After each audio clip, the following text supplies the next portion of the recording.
do this part again. So this is going to be more of a review type video because the other videos were just kind of me rambling on. So I'm going to be talking about, I'm going to briefly touch on details of the game, like the story, the engine, the controls. I've said story already, I think. Oh no, I'm just confusing myself today. And weapons and enemy AI. And if you should buy this game. So first, the story. I'm going to briefly touch on a little bit of the story, not going to get into too much detail on it. So basic concept of the story is you are Gordon Freeman, and you are tasked with doing some... I don't really know what you're tasked with, actually, being honest. You are sent to this city called City 17, where the Combine has taken over, and it is pretty bad for the people there. And I don't know, I'm just like, I have no idea what I'm talking about anymore. But basically you have to get to the Citadel and get rid of the Combine. Along the way, you'll get help from characters like Dr. Kleiner, Barry, and what was her name? Alex Vance, I do believe. I'm too confused today. So yeah, that's the basic concept of the story, I do believe. Again, I haven't played this for a while, except when I had to do the recording yesterday. So, the controls are excellent.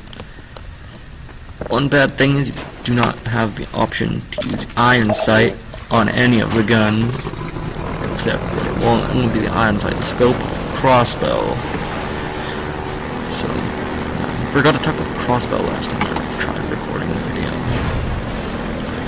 So yeah, just a brief thing before I move on. I'm going to be doing more than 2 parts. I originally thought I'd be doing 2 parts of this, so doing more like 4, a bit more than 4 I plan. So I'll talk about enemy AI next. I don't know, I'm gonna talk about things in random order. So the enemy AI is pretty good.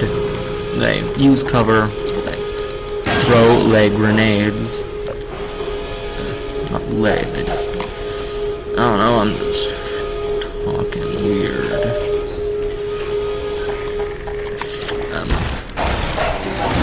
Tactics like flanking and stuff. I believe I have just been playing this for this one part here, so I have no idea about the other enemy AIs. These ones use boxes for cover, so I guess they're not super duper smart, they're just kinda smart. These guys, the policemen, officers.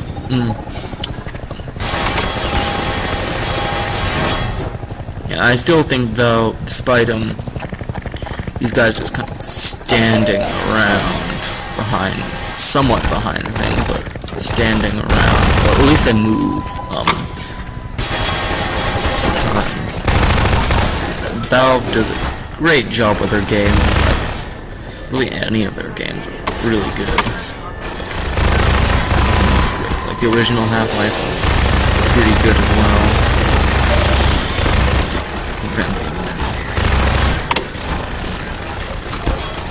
So,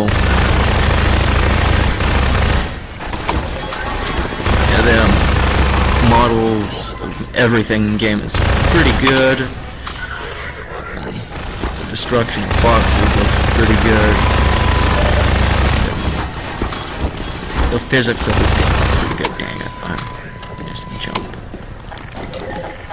Next thing I'm gonna talk about is spooky weapons that you get in the game. And yeah, so the first weapon you get in game is, of course, the infamous crowbar. Awesome crowbar that will was present in the first game, but I guess you lost it during the way, because Barry says you lost it during Le Black Mesa first game. Some of you might not know what I'm talking about in Le Thing, but I'm sure most of you know what I'm talking about. So the next weapon you'll probably get is the 9mm pistol, which is based off the Heckler & Koch USP Match, which was a pistol that Heckler & Koch made for a while. I have the Match version of the USP. Still do make the standard USP, but I'm not 100% sure when they discontinued the Match version, but they no longer make it. That's all I know. Next weapon you'll probably get is the submachine gun, which is actually, despite looking all futuristic and stuff, it's actually based off of the prototype 2 of the Heckler & Koch Machine Pistol 7, which is not a submachine gun as seen in most video games, actually a PDW, which stands for Personal Defense Weapon, much like the FN P90, which does not appear in game.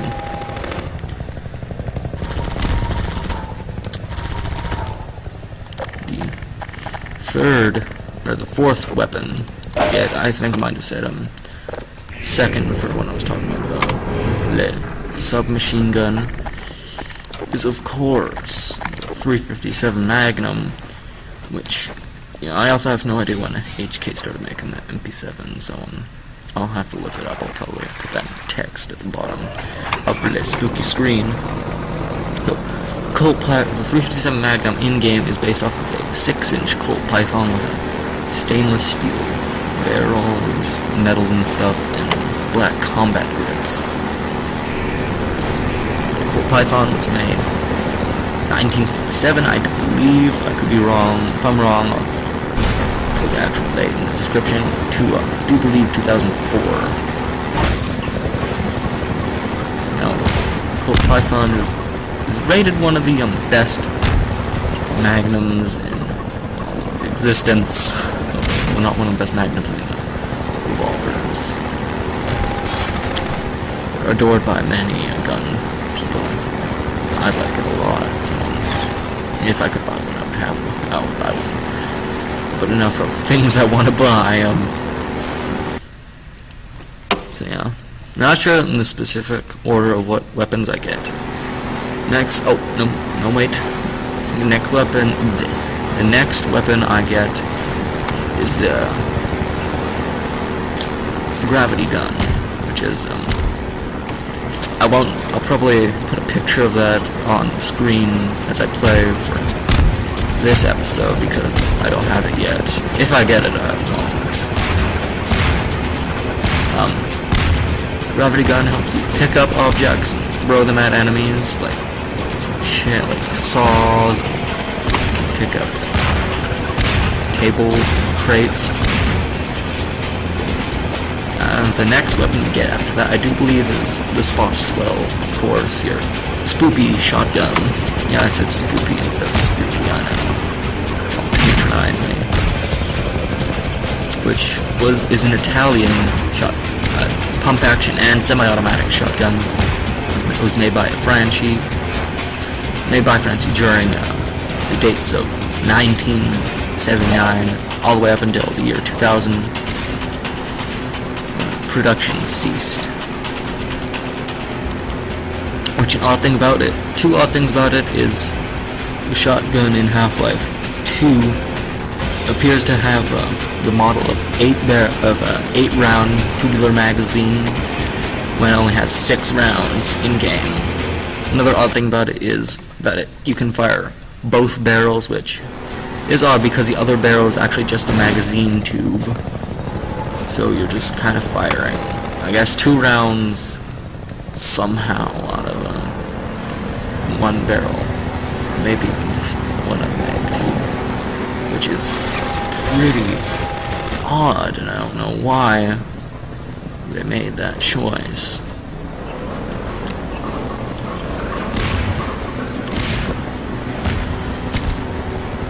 I don't know if I already talked about the engine. I'm gonna talk about the spoopy Source Engine. Source Engine is, as you would expect, really good. Like, physics of it are good. I already talked about physics. But placement thing, I don't know.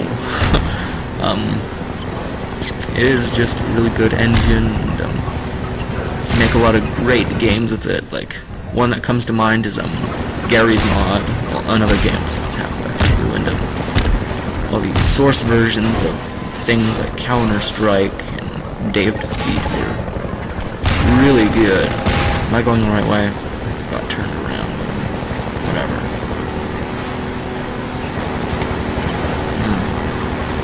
Oh, and I forgot to talk about the crossbow.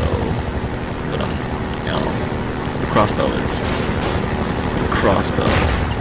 So just crossbows. Alright, I guess. I don't know if I'm using crossbow. Ooh, spooky.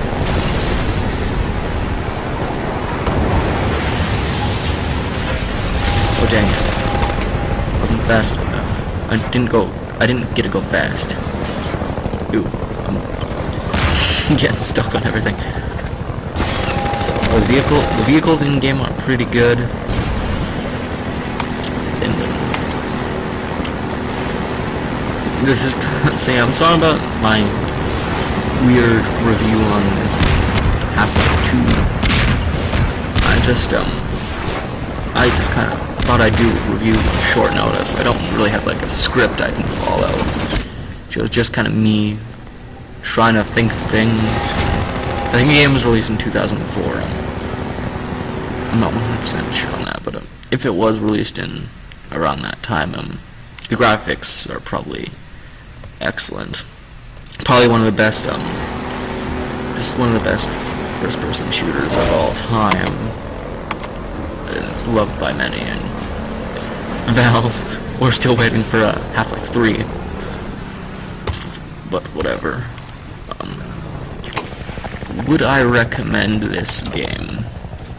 Well, of course I would. It's probably one of my favorite games, close to #1, because of the great story, great characters, great voice acting, the great everything. Now,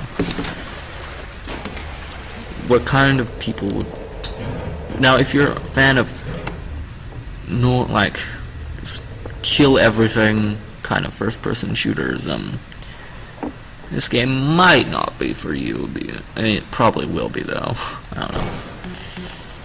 Like, it is worth buying, even if you aren't an avid first-person shooter kind of person. Because it's, like, really just a great game that I would recommend for anyone. Now, I might talk about the Half-Life 2 Lost Coast in a later video, but that's like a little expansion kind of thing you get free with Half-Life 2. So I would recommend it. You're Freeman, aren't you? Well, I wouldn't believe it if I couldn't see with my own eyes. Dr. Gordon Freeman himself. Yes, it is Gordon Freeman. I'm not some person playing a video game. I'm the real Gordon Freeman. The real Slim Shady.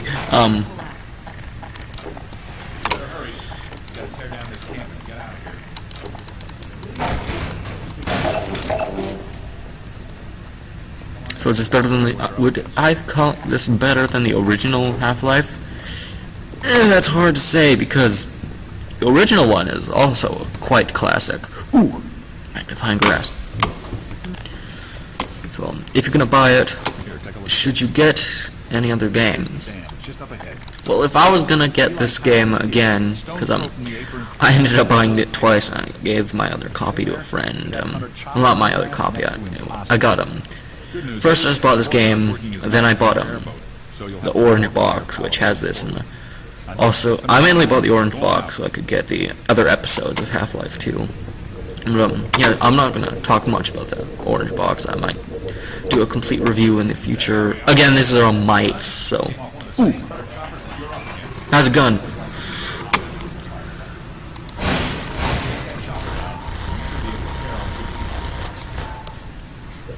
So yes, the orange box.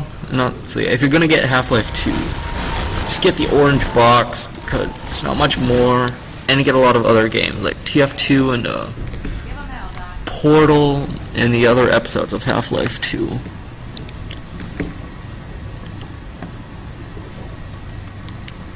So if I had to rate this game out of 10, how much would I rate it? Probably I'd give it a 9 out of 10. Do I think they could have improved on things? Maybe, but that's pretty much solid. Yeah, maybe 10 out of 10. It's gonna play it a little bit more. I mean, I haven't played it for a long time besides yesterday, as I keep saying. So, though it is worth picking up if you want a great game. I just keep rambling.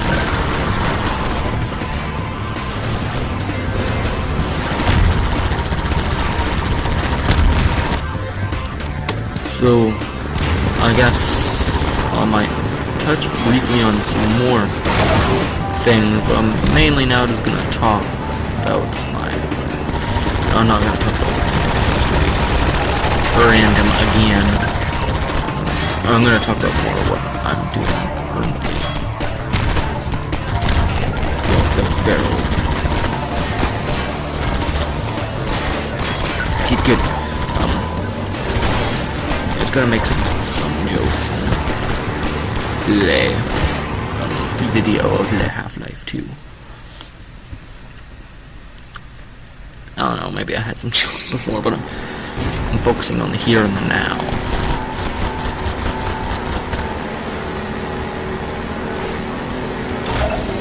So, how was your day? I don't know. I was running out of my spooky jokes because I've been confusing myself with trying to review it. So,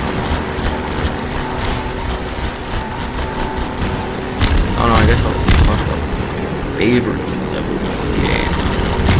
You haven't seen it yet, and you might not, because I'm gonna do more than 4 episodes, because this would be pretty boring if it was only 2 or just even 4. So I might just do the whole game because I have time.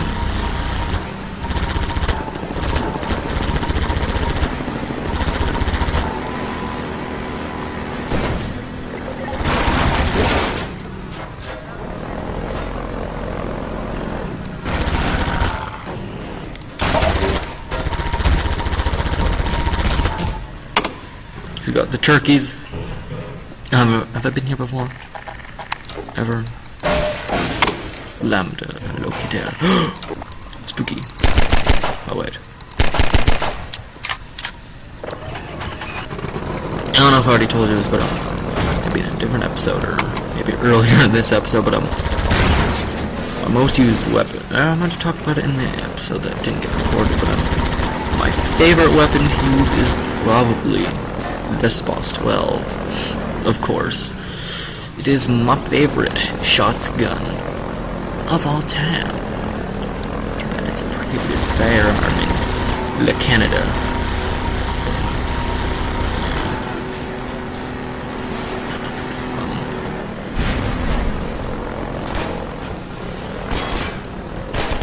So I'm just having fun with this boat thing, or whatever it's called. It's airboat.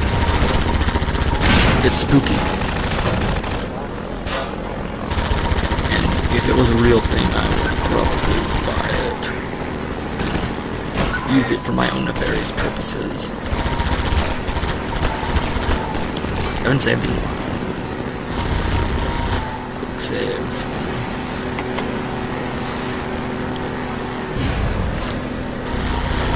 So I agree with most people. I agree with the people of the internet, game viewing websites, who say it's one of the best game ever made. Because it honestly is. There are no games, if any, that are 100% better than this. Like, if you had to have, like, one game, I'd have to recommend this, because it's just so well put together. I don't know, I said I was going to move on to talking about things in the game, so it's part confusing. I don't remember how to do it. So can I open this now? Ooh, maybe I have to go around and open it. Oh, I do. Spooky.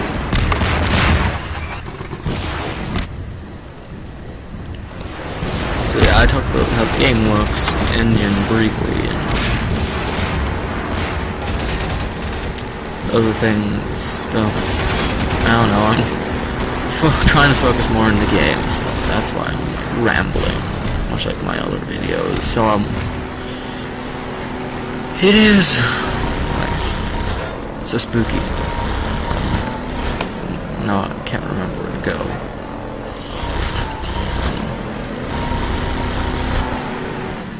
Oh yeah, I said I was gonna talk about my favorite level, but do I have enough time for in this episode? Yes, I do.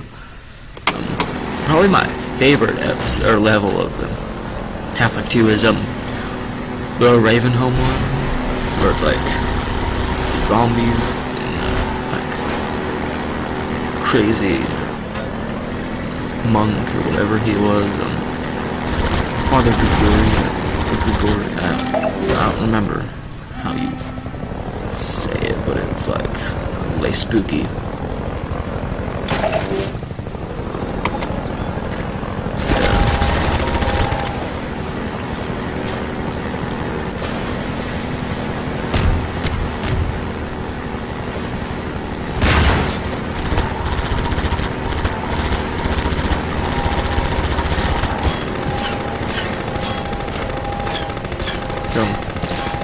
In that level, okay, let me explain what happens first. So the Combine attack your base. It's like Black Mesa East, which is odd because apparently... I wanted to... Oh! It's the first time I died. Look at this little guy, this spooky helicopter. So after the Combine attack, your base, so spoiler alert, I guess, I don't know. I'm too cool for saying spoiler alert, so after lay spooky Combine, attack your spooky base. I think it was Black Mesa, the base that they attacked its own game. It was Russia, I think. Russian lettering. So get separated from Alex, and you're with her robot, who helps you escape the base. And I think the robot stays behind. Yeah, I think it's called Dog or something. I don't remember. So after that, you end up going to Ravenholm, which I think that's called, which is the level where you get lay spoopy. It's boss 12, which is again my favorite weapon in the game. You have to escape and get to, I don't know where you have to go, but you have to go somewhere to meet back up with Alex and the rest of the group.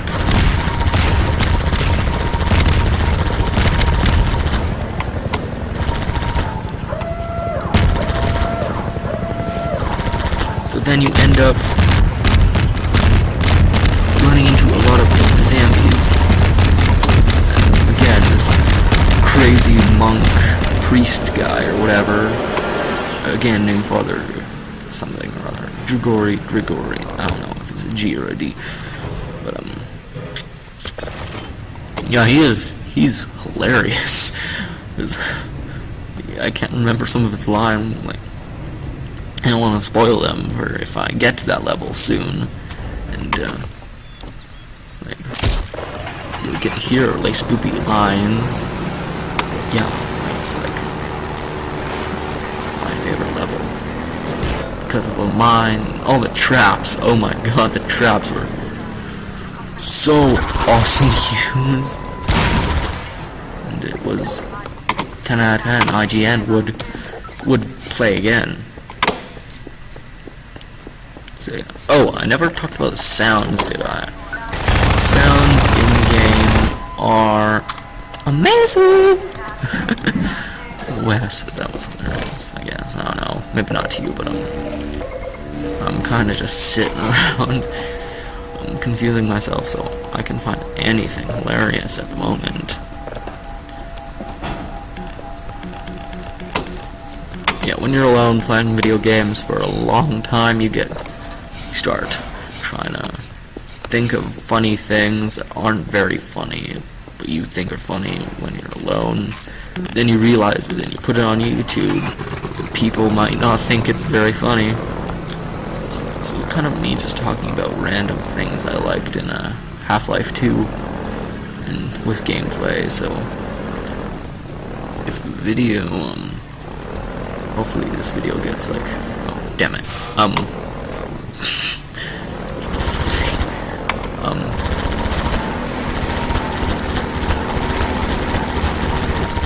so yeah, if you have money on Steam, you got nothing better to do, you don't have this game, I would buy it.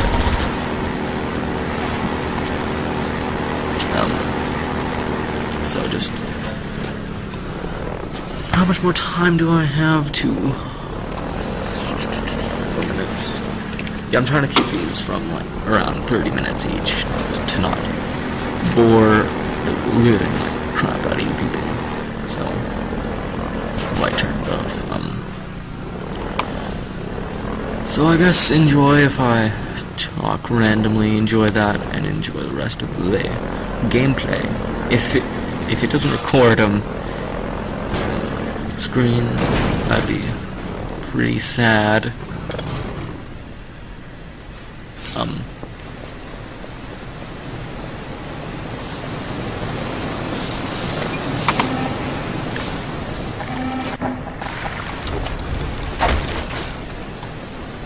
If I had to rate a level that was bad, would it be, I'm just trying to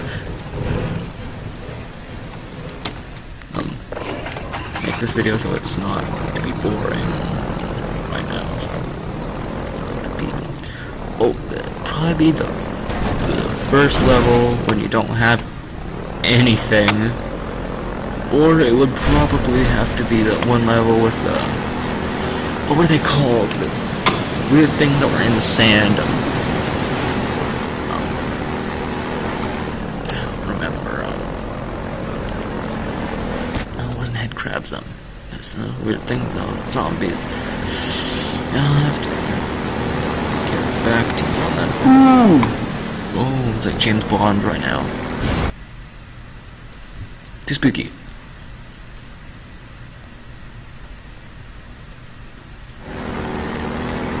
It was Black Mesa East.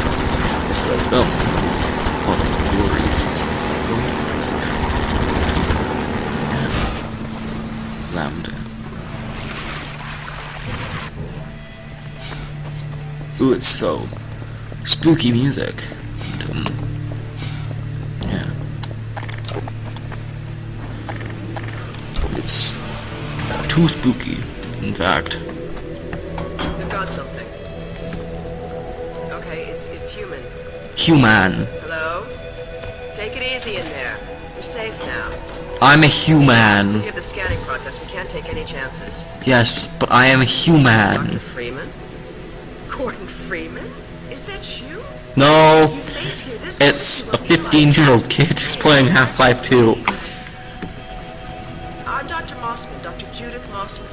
I've been We. hearing about you since long before the Black Mesa incident. Oh, I'm sorry about that. I do so envy you working with Eli and Dr. Kleiner when they were at the top of their field. Ah, there we go. You can come through now. Oh, why, thank you.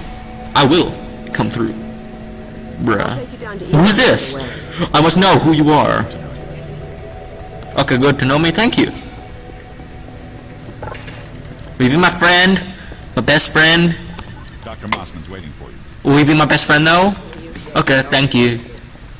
We've covered a lot of ground in the last few months, but things would go so much faster if we had more people with your trip. We're closing in on a reliable local teleport technology. Something the Combine still hasn't mastered. Ooh. Eli thinks their portals are string-based, similar to our Calabi-Yau model, but they've failed to factor in the dark energy equations. They can tunnel through from their universe, but once they're here, they're dependent on local transportation. If they knew what we were doing with entanglement... What would they do? Listen to me, I sound like a postdoc. I'm just... You sound no worse than me. Finally had the chance to work together. Oh, okay, well, I gotta end it here, folks. So I will see you in the next very spooky episode I do. Bye.